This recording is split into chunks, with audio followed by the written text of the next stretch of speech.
Doctor గారు, మతాలతోనే అనేక సమస్యలు అనుకుంటుంటే ఇటీవల కుల సంఘాలు విపరీతంగా పెరిగిపోతున్నాయి. ఈ పరిణామంపై నాస్తిక కేంద్రం అభిప్రాయం ఏంటి? ప్రిమిల సమాజంలో రకరకాల సామాజిక వర్గాలు ఉన్నాయి. మన భారతదేశం తీసుకున్నట్లయితే యుగ యుగాలుగా అణగదొక్కబడిన జాతులు ఉన్నాయి. దళిత జాతులు, దళితులు ఉన్నారు, అగ్రకులస్తులు ఉన్నారు. దళితులు వాళ్ళు చాలా ఈ సామాజిక వ్యవస్థలో దళితులకి అవకాశాలు లేకుండా చాలా హీనంగా చూడబడ్డారు కూడా. అంచేత మనకి స్వాతంత్రం ఇచ్చిన తర్వాత మనం నిర్మించుకున్న రాజ్యాంగంలో ఎవరైతే చాలా తక్కువ చూడబడ్డారో, అవకాశాలు లేకుండా అయిపోయో, సామాజికంగా అణగదొక్కబడబడ్డారో వాళ్ళ కోసం ఎస్సీలు, ఎస్టీలు వీళ్ళందరికీ కూడా కొంత ప్రత్యేకమైన అవకాశాలు ఇచ్చారు. రాజ్యాంగపరంగానే వాళ్ళకి కొన్ని అవకాశాలు, ప్రత్యేక అవకాశాలు, వాళ్ళకి రిజర్వేషన్స్ అని ఇంకోటి కానీ అలా ఇచ్చారు. అది మా సంక్షేమ రాజ్యంలో ఒక రకంగా అవసరమే. కొన్ని పరిస్థితుల్లో అక్కడున్న సామాజిక వ్యవస్థ పెట్టి దానివరకు కాదన్నారు. ఎందుకంటే దేశంలో ఉన్న ప్రతి ఒక్కరు కూడా పైకి రావాలి. ఎవరికైతే అవకాశాలు లేవో, అవకాశాలు లేని వాళ్ళకి, ఎవరి ఇంతకాలం అనగదొక్కబడి ఎవరైతే ఏ రకంగా గుర్తింపు లేకుండా ఉన్నారో, వాళ్ళు పైకి రావడానికి అవకాశాలు లేకుండా ఉన్నారో వాళ్ళు పైకి తీసుకురావడానికి మన సంక్షేమ రాజ్యం, వెల్ఫేర్ స్టేట్ యొక్క బాధ్యత కూడా. వాళ్ళు పైకి రావాలి కూడా. ఎందుకంటే అందరికీ సమాన అవకాశాలు. సెక్యులర్ స్టేట్లో ప్రతి వాళ్ళకి సమాన గౌరవం కావాలి, సమాన అవకాశాలు కావాలి. అది కావాల్సింది. అయితే ఇవి ఆ రంగ రాజ్యాంగం కొన్నిట్లకి ఇవ్వబడింది. కానీ ఇది ఒక రంగం దుర్వినియోగం కూడా అవుతుంది. అవి ఏంటి వాళ్ళు తెలుసుకున్నాం. మంచి చెడు గురించి చూసి ఇప్పుడు అడిగావు కదా, ఈ కుల సంఘం, ఇప్పుడు మతాలు ఏ రంగానే కులాలకు సంబంధించిన కూడా ఏ రంగం ఇలా ఉంటే కుల సంఘాలు ఉండడం వల్ల మనకి ఇబ్బందులు ఏర్పడుతున్నాయి అన్నావు. అవి ఏంటవన్నీ చెబుతాం, తెలుసుకున్నాం. కొద్ది హిస్టారికల్గా కూడా చూసి మనం వెళ్ళి ఈ కుల సంఘాలు వల్ల ఏ రంగా నష్టాలు వస్తాయి, ఈ కుల సంఘాలు ఎప్పుడు ఎక్కడ తోడ్పడ్డాయి, ఎక్కడ నష్టం చేస్తాయి కూడా మనం కొద్దిగా ఓపెన్ మైండ్తో ఆలోచిద్దాం. నువ్వు అడిగిన దాని విషయంలో నేను ఓపెన్ మైండ్గానే మాట్లాడతాను నీతో, ఓపెన్ మైండ్గా. మన సెక్యులర్ స్టేట్లో ఈ లౌకిక చేసిన కులాధారిత సంఘాలు ఏమిటి అంటే ఈ సామాజిక న్యాయానికి ఉపయోగపడ్డాయా లేదా అనేది ఆలోచిద్దాం. లౌకిక దేశంలో అంటే మన సెక్యులర్ స్టేట్లో ప్రభుత్వం పౌరులను సమానంగా చూడాలి. అంతేకాదు అందరూ సమానమే. రాజ్యాంగపరంగా ప్రతి ఒక్కళ్ళు సమానమే. వాళ్ళు అగ్రకులస్తులు కావచ్చు, దళితులు కావచ్చు, ఎవరేం కావచ్చు, అందరూ సమానమే. అందరికీ సమానమైన గౌరవం కావాలి, సమాన అవకాశాలు కావాలి, సమానమైన అభివృద్ధి కావాలి. ప్రభుత్వం అది అందరూ ఒప్పుకు తీరాలి. జన్మ ఆధారిత కులాలకు ప్రాధాన్యం ఇవ్వకూడదు. పుట్టుతో పుట్టారు కనుకనే కాదు, అందరికీ సమాన అవకాశాలు కావాలి. జాతీయ ఐక్యతని పెంపొందించాలి. ఇది సెక్యులర్ దేశం. దేశంలో అందరి పౌరులకి సమానంగా అవి జాతీయ ఐక్యత రావాలంటే అందరికీ సమాన గుర్తింపు ఉండాలి, సమాన గౌరవం ఉండాలి, సమానంగా డెవలప్ అవ్వడానికి అవకాశాలు కాదు, కొంతమందికి ఉండకూడదు. సెక్యులర్ స్టేట్ అన్నప్పుడు అందరూ చక్కగా ప్రతి ఒక్కళ్ళు అభివృద్ధి చెందాలి. ఎవరైతే అవకాశాలు లేకుండా ఉన్నారో, అవకాశాలు లేని వాళ్ళు కూడా అవకాశాలు పొంది పైకి రావాలి. ఇది సెక్యులర్ స్టేట్ యొక్క ప్రధాన ధ్యేయం. అయితే సమాజంలో కులాధారిత సంఘాలు ఉన్నాయి. మరి అందరూ సమానం చెప్పినట్టు ఏంటి, అందరూ సమానం వీళ్ళకి ఎందుకు అవకాశాలు ఇచ్చినా అనకూడదు. ఎందుకంటే ఇద్దరు అనగబడి ఉన్నారు కనుక వాళ్ళకి కొంత అవకాశం ఇవ్వాలి సెక్యులర్ స్టేట్లో. అంచేత ఆ కులాల వాళ్ళకి ఉద్ధరణ కోసం అని కొన్ని అవకాశం ఇచ్చారు, హక్కులు ఇచ్చారు, వాళ్ళకి ప్రాతినిధ్యం కూడా ఇచ్చారు. ఇప్పుడు ఎలక్షన్స్లో నియోజకవర్గాలు ఎస్టీ నియోజకవర్గాలు ఇచ్చారు. ఎందుకని అక్కడ వాళ్ళు రావాలి. వాళ్ళు ఎంతవరకు లేకపోతే వాళ్ళు అవకాశాలు లేకుండా డిప్రైవ్డ్ ఆఫ్ ప్రివిలేజ్ అని రాజ్యాంగపరంగా వాళ్ళకి ఇచ్చారు అవకాశం. కావాలి, తప్పకుండా అందరూ సమానంగా ప్రతి వాళ్ళు ఒక స్థాయికి రావాలి. అందరూ సమానంగా డెవలప్ అవ్వాలి. ఆ డెవలప్ అవ్వడం కోసం ఎవరైతే ఇంతవరకు అవకాశాలు లేకుండా ఉండడం కోసం రాజ్యాంగ పరంగా వాళ్ళకి ఇచ్చారు. ఇది నిజంగా సమాజానికి ఉపయోగపడాలి లేదు చూద్దాం. ఇచ్చారు ప్రభుత్వ పరంగా, రాజ్యాంగ పరంగా అవకాశాలు ఉపయోగపడాలి అంటే సమాజాన్ని విభజించాయా? ఇప్పుడు ఎస్టీలకి, ఎస్సీలకి వాళ్ళకి అవకాశాలు ఇచ్చారు. ఇచ్చేవడం వల్ల దీనివల్ల సమాజంలో విభజన ఇచ్చిందా అని చూస్తే దీనివల్ల మంచి జరిగింది, కొంత అర్థం చేసుకోకపోవడం వల్ల కొన్ని ఇబ్బందులు కూడా జరిగాయి. మంచి జరిగింది, మంచి తప్పకుండా జరిగింది. ఎందుకంటే ఎవరైతే అనుభవపడ్డారో వాళ్ళకి అవకాశాలు వచ్చే పైకి వచ్చారు. ఎందుకంటే ఇంతగానో పైగా అణగారిన వర్గాల యొక్క స్వరానికి కూడా విలువ వచ్చింది. ఇద్దరు కూడా మాట్లాడే పూర్వకాలం పోరా నువ్వు, ఎవడరా నువ్వు చెప్పులు కుట్టేవాడివి, పోరా ఏంట్రా నువ్వు అనేది మనిషిని హీనంగా మాట్లాడేవాళ్ళు. ఇప్పుడు వాళ్ళకి మన రాజ్యాంగం ఇచ్చినటువంటి అవకాశాల వల్ల వాళ్ళు పైకి వచ్చారు. ఉద్యోగాల వాళ్ళకి ఇచ్చిన అవకాశాల వల్ల ప్రత్యేకంగా వాళ్ళకి అవకాశాలు ఇచ్చారు, ప్రత్యేకంగా వీళ్ళకి కేటాయింపులు ఇచ్చారు. అంతే వాళ్ళందరూ కూడా గౌరవంగానే వాళ్ళు మామూలు వ్యక్తి కూడా చాలా లో అంటే సమాజం లో స్థాయిలో ఉన్నవాళ్ళు కూడా ఐఏఎస్లు, ఐపీఎస్లు పై దానికి వచ్చారు, గౌరవం పొందారు. చాలా అవసరం మన రాజ్యాంగం చేసినది. కొన్ని కులాలకి ఇంత స్వరం లేదు. మన రాజ్యాంగం మన భారతదేశం స్వాతంత్రం రానంత వరకు వాళ్ళకి వాయిస్కి విలువ లేదు. మన స్వాతంత్రం ఇచ్చాకే వాళ్ళందరికీ విలువ వచ్చింది, పూర్వకం లేదు. ఎందుకంటే రాజ్యాంగబద్ధంగా వాళ్ళకి ఇవ్వబట్టి పాలనలో కూడా అంత చోటు లేదు, చాలా చోటు ఇచ్చింది.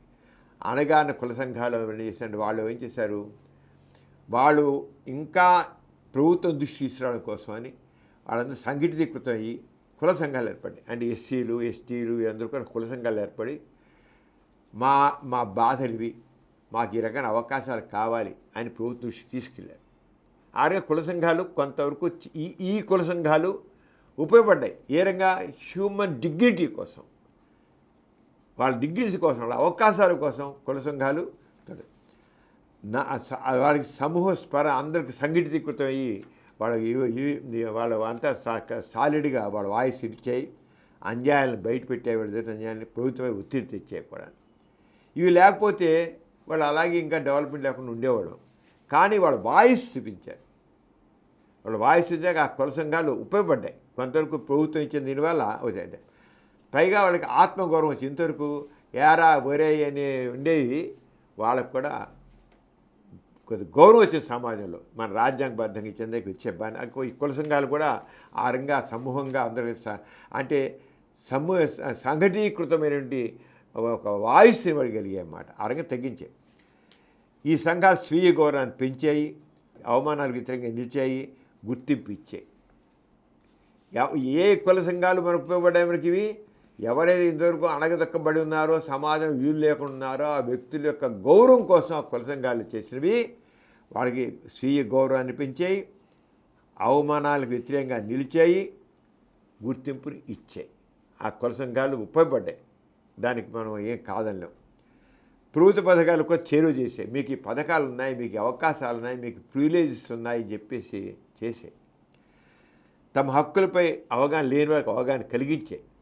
మీకు అవకాశాలను వినియోగించుకోండి, మీకు ఏమైనా రాజ్యాంగం ఉన్నాయని చెప్పి ఆ కుల సంఘాలు ఉపయోగపడ్డాయి. అంటే నేను చెప్పేది ఏంటంటే ఎస్సీలు, ఎస్టీలు వీళ్ళున్నారే, వీళ్ళు ఇచ్చినవి చాలా ఉపయోగపడ్డాయి. నిజంగా పైకి మన భారతదేశంలో ఉపయోగపడ్డాయి. ఆ రకంగా ఈ కుల సంఘాలు సమాచారం ఇచ్చాయి, వాటి అందరికీ దారి చూపించాయి. సమస్యలు ఎక్కడ మొదలయ్యాయంటే ఇప్పుడు మన కుల సంఘాలు చెప్పాం కదా, ఎక్కడ మొదలయ్యాయంటే సంస్కరణ కన్నా చివరికి గుర్తింపు ముఖ్యమైపోయింది. కొంత సంవత్సరం కాదు ఇంకంతా కొంత గుర్తింపు వచ్చే కొంత బయటకు వచ్చారు. కానీ ఇంకా మేము అంటూ ఇంక వాళ్ళంతా వాళ్ళ వాయిస్ ఇంకా వాళ్ళదే ఇంకా ఇదైపోయింది అన్నమాట. అది గుర్తింపు ముఖ్యమైంది. న్యాయం కన్నా పోటీ పెరిగింది. వాడి పైకి వచ్చిన మనం ఈ పోటీలు అయిపోయాయి. సమన్యాయం అయిపోయి ఇక్కడ కొన్ని కులాల మధ్య పోటీ పెరిగింది.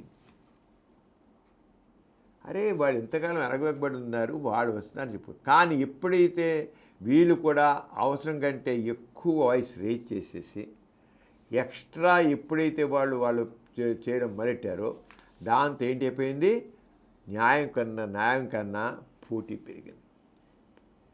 ఇక ఒకసారి ఒక అవకాశం వచ్చింది, అందరూ కొందరికి ఎదిగాక మేమందరం భారతీయులం అనుకోవాలి.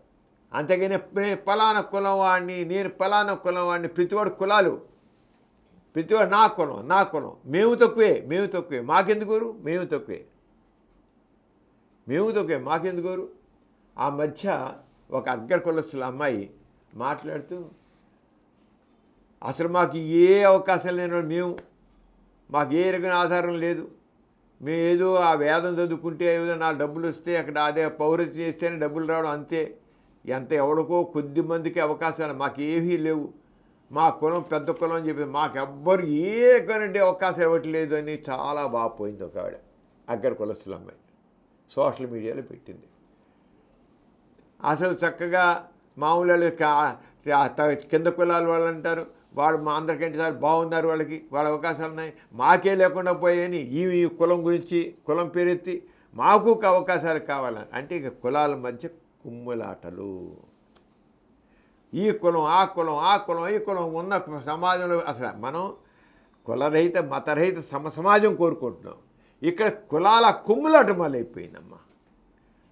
మాకు అవకాశాలు కానీ మాకు అవకాశాలు, మేము తక్కువ మాకేం తక్కువ, మేము తక్కువ, మేము ఇంతకాలం అడగదక్కుపడ్డాం కనుక మాకు ఎప్పటికీ కావాలని ఇంకోళ్ళు. ఇక జాతి సమైక్యత పోయి కులాల కుమ్ములాట మొదలైంది తల్లి. ఎంతకాలం కులాల కుమ్ములాట మొదలైపోయింది.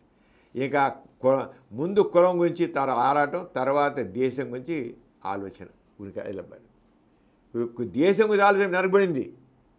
కులమే ముఖ్యమైపోయింది, దేశం కాదు.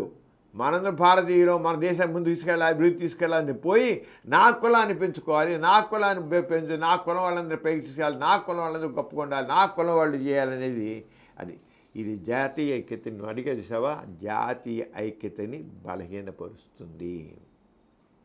ఈ సంఘాలు ఈ శాశ్వత కుల చైతన్యం చూసా, కుల చైతన్యం మా కులం గొప్పది అంటే మా కులం గొప్పది, మేము గొప్ప మాకు అవకాశాలు అనేకల్లా ఈ కుల గుర్తింపుని పదే గుర్తు చేస్తాయి. మీ ఫలాని కులాలు, ఏ కులాలు మర్చిపోవాలని, అందరూ భారతీయులుగా ఉండాలనుకుంటున్నాం, అందరూ ఒకే భారతీయులు, ఒకే పౌరులు, భారతదేశ పౌరులుగా ఉండే చోట కులాల వారిగా గుర్తింపు మళ్ళీ ఈ కులానికి ఇంక దాంతో కుర్రోళ్ళు కూడా, యువత కూడా మేము ఫలానా కులం రొమ్ములు తీసుకుని మేము మా కులం గొప్పది.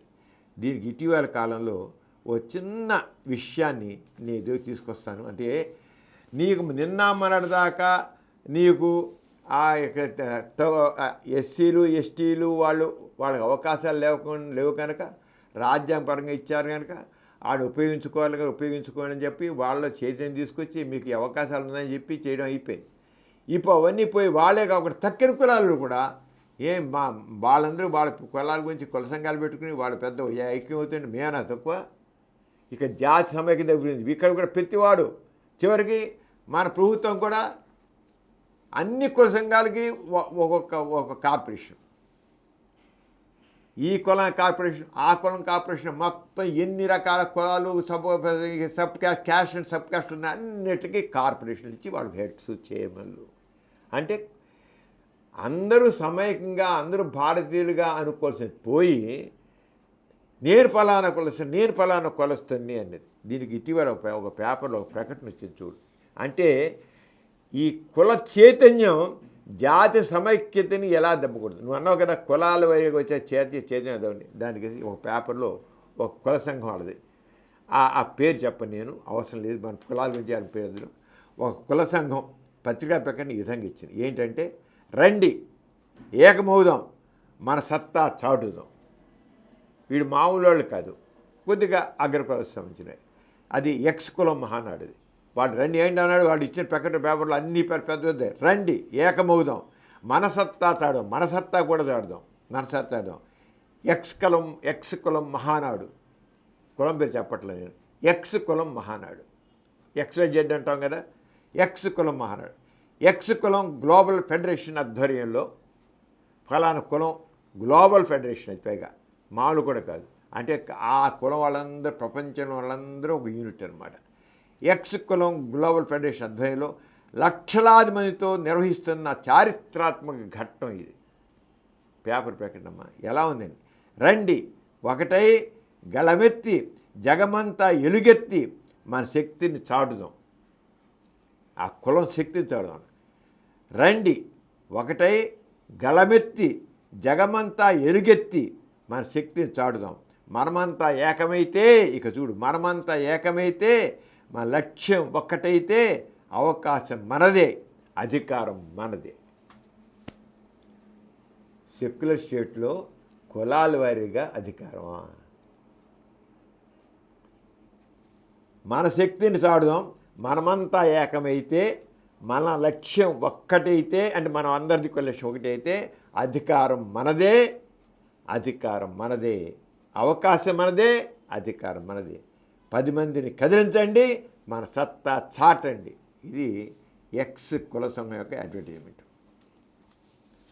ఎటుపోయింది ఈ కుల సంఘాలు?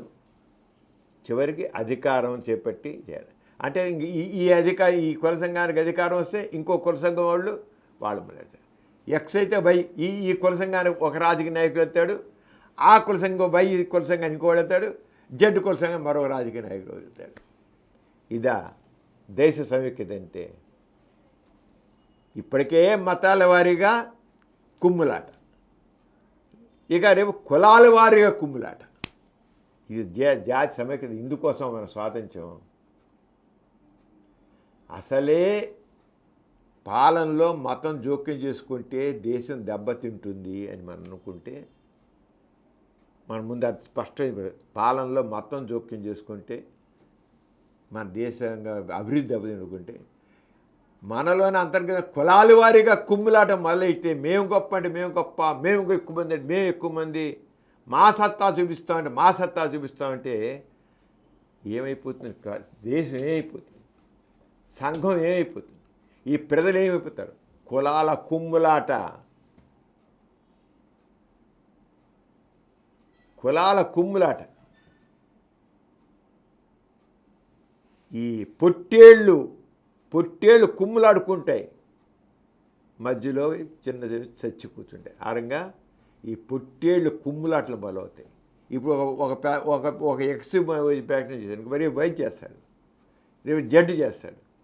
పొట్టేళ్ళేక చిన్నవని చిన్న చితకంత చితికిపోయి చిందరవందయి గందరగోళం అయిపోయి మన భవిష్యత్తు ఏమవుతుంది?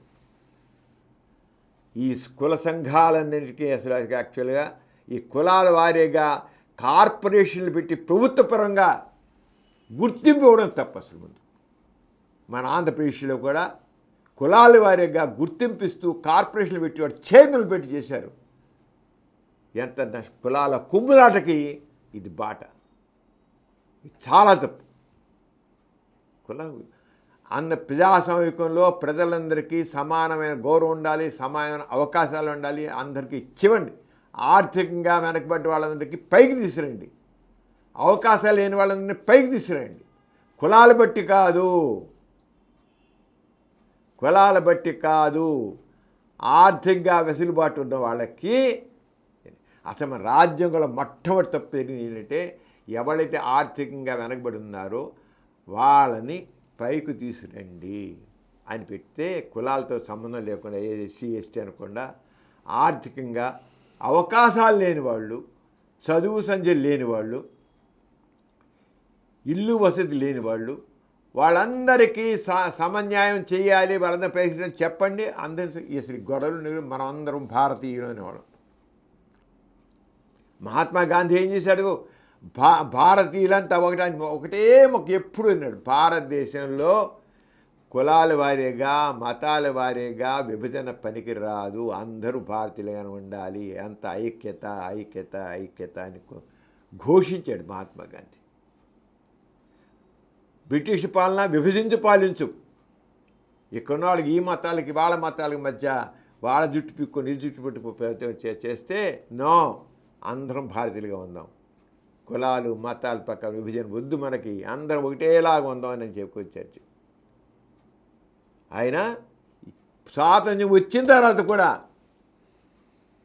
అప్పుడు బ్రిటిష్ వాళ్ళు విభజన పాలన పెడితే ఇప్పుడు మన వాళ్ళే మన మధ్య మనకే గొడవ పెడుతున్నారు. లేకపోతే ఏంటి? మనమంతా ఏకమైతే, మన లక్ష్యం ఒకటైతే అవకాశం మనదే, అధికారం మనదే. దేనికోసం? అందరికీ అవకాశం కావాలి, ఒక్కరికే కావాలా? అవకాశం మనదే, అధికారం మనదే, మనమే ఏకఛత్రాధిపత్యం. చాలా ప్రమాదకరమైన ధోరణి ఇది. ఇప్పటికైనా ఈ ప్రభుత్వాలు మేలుకోవాలి, రాజకీయ నాయకులు మేలుకొనాలి. ఈ రకమైన కులతత్వవాదాన్ని ఖండించాలి, ఏమాత్రం ప్రోత్సహించకూడదు. భారతీయులంతా ఒకటే. ఆర్థికంగా వెనకబడతాను అంటే పైకి తీసుకురండి, తప్పనిసరి. అవకాశాలు ఏమైనా చదువుకోవడానికి అవకాశాలు చదివిపోయి ఇవ్వండి, ఉండడానికి ఇల్లు కట్టివ్వండి. కులాల మారీగా మాత్రం చూడకండి. ఇల్లు లేదు, చదువు లేదు, ఉద్యోగం లేదు, ఆదుకోండి, పైకి తీసండి. అంటే కులాల వారీగా మాత్రం విభజన చేయొద్దు, కులాల వారీగా పక్షపాతం చూపించద్దు. అప్పుడే మన భారతదేశం. లేకపోతే మన సెక్యులర్ దేశం మతాల రాజ్యాలు ఎలా కుమ్ములాట్లు ఉన్నాయో మతాల పరంగా కొట్టుకుంటున్నారు. మనం ఇక్కడ కులాల వారిగా కొట్టుకుని మనం కూడా అధోగతి అవుతామని మాత్రం చెబుతున్నాను. యువత మేలుకో, ఈ కులాల కుమ్ములాట్లు ఇరుక్కోకు. ఈ కార్యక్రమం మీకు ఎంతో నచ్చింది కదా. ఇటువంటి మరిన్ని వీడియోల కోసం అనతి కాలంలోనే 21 కోట్ల వ్యూస్ సాధించిన సమరం ఛానల్ సమర్పించు పాజిటివ్ ఎథియిజం తెలుగు ఛానల్కు సబ్స్క్రైబ్ చేయండి, లైక్ చేయండి, మీ ఫ్రెండ్స్కి షేర్ చేయండి. అలాగే ప్రక్కనున్న గంట సింబల్ని ప్రెస్ చేయడం మర్చిపోకండి.